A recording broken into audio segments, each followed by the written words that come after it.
ஆண்டவராய் இயேசு கிறிஸ்துவின் நாமத்தினாலே உங்கள் யாவருக்கு என்னுடைய அன்பான வாழ்த்துக்களை நன்றிகள் நான் தெரிவித்துக் கொள்கிறேன்.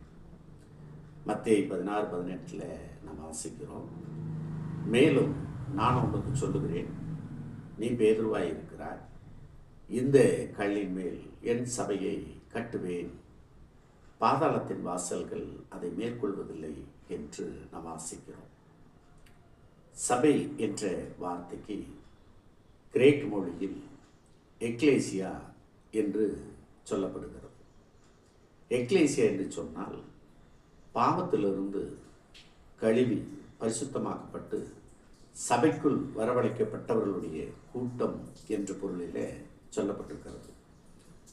1 கொரிந்தியர் 1:2 கொரிந்துவுள்ள கிறிஸ்து பரிசுத்தம் ஆக்கப்பட்டவர்களாயும் பரிசுத்தவான்களாகும்படி அழைக்கப்பட்டவர்களாயும் இருக்கிற தேவனுடைய சபைக்கும் எங்களுக்கும் தங்களுக்கும் ஆண்டவராயிருக்கிற நம்முடைய கர்த்தராகிய இயேசு கிறிஸ்துவின் நாமத்தை எங்கும் தொழுது கொள்கிற யாவருக்கும் எழுதுகிறதாவது என்ற வசனத்தை நாம் வாசிக்கிறோம்.